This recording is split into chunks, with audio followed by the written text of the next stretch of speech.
This time we're taking a look at the Romulan Galagathong. I'm sure I pronounced that wrong, but hey, who cares?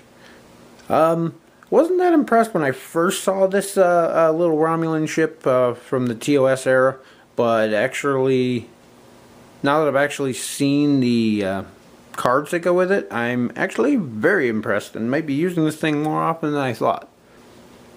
We have our Bird of Prey dial. Pretty maneuverable little ship.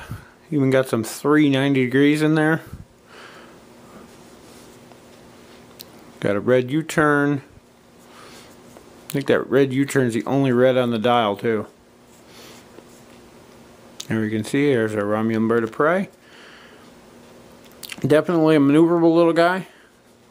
And again, that 180 is the only red maneuver on the dial.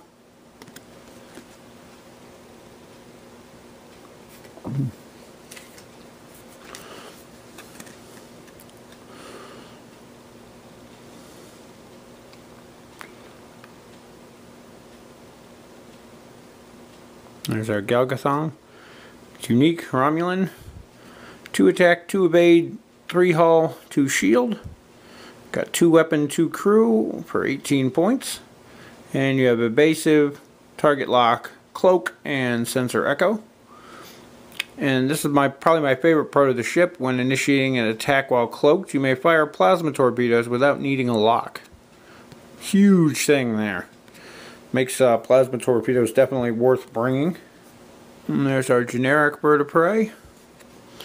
You lose 1 shield. You lose 1 of your weapon upgrades for 2 less points. For captains, we have the Romulan Commander. A lot of people are giving him flack because he's unique, but he has such a generic name. But in the episode where this ship actually made an appearance, that was all they referred to him as, was the Romulan Commander. So that's what they named him.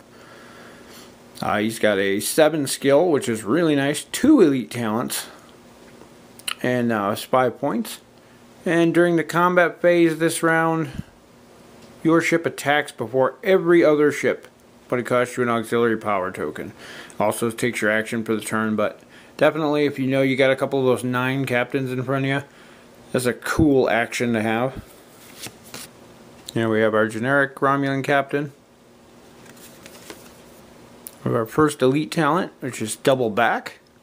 It's unique. 5 points. After performing a sensor echo action, you may immediately discard this card and perform a 1 or 2 rear move. Really nice because not only are you getting the 1 or 2 sensor echo, then you're getting another 1 or 2 back. Kind of situational. You have to be in a good spot to make use, but it can definitely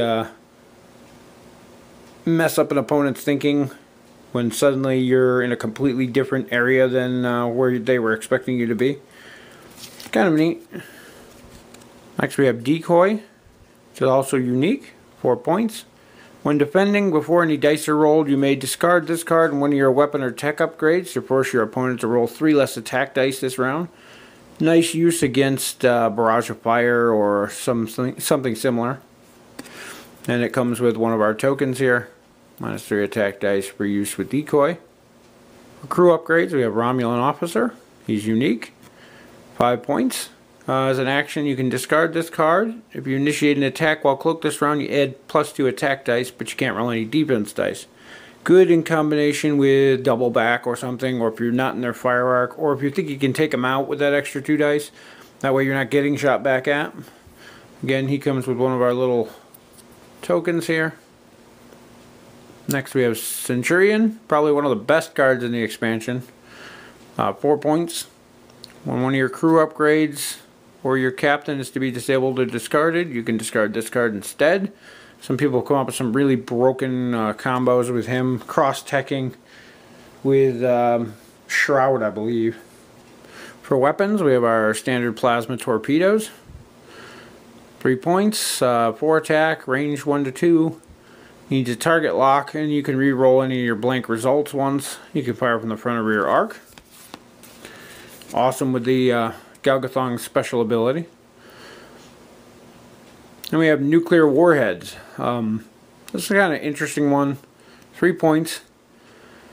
As an action, at the end of the activation page, you can discard this card and put a minefield token within range 1 of your ship, but not in your forward firing arc and not on top of another ship. If a ship enters the minefield on a future turn, you roll 3 attack dice. Any hit or crits damage the ship as normal, and they don't get defense. Kind of basically another minefield type. One of the nice things about this ship to compensate for the loss of the minefield from the Praetus expansion, they actually give you 2 minefield templates here, so you should be caught back up. We have our 2 shields, our evasive maneuver and cloak, the critical and auxiliary as always, the tokens that go with the corresponding cards. We have target lock V, TOS themed mission, destroy the outposts, 2-player. Just got these, haven't had a chance to play any of them, so I can't tell you anything about the missions, unfortunately. I do plan on playing through them all at least once, so. Next we have our ship. Not too much detail on there, but there really wasn't too much on the original model. I think this is almost based directly off of it. The cool part is they actually got the Bird of Prey insignia on there, which I think is neat. I'd love to make a modified D7 for the Romulans with this sticker across the bottom. There we have our base for the Gal Gath'Thong. There's your generic. Again, only a front 90-degree arc on those. It's a good little ship. Has potential. Definitely comes with some good upgrade cards. Definitely better than I was originally thinking. Nuclear warheads have their uses. Definitely the named version of the ship's special ability is worth a look. And I'll probably be picking up a second one.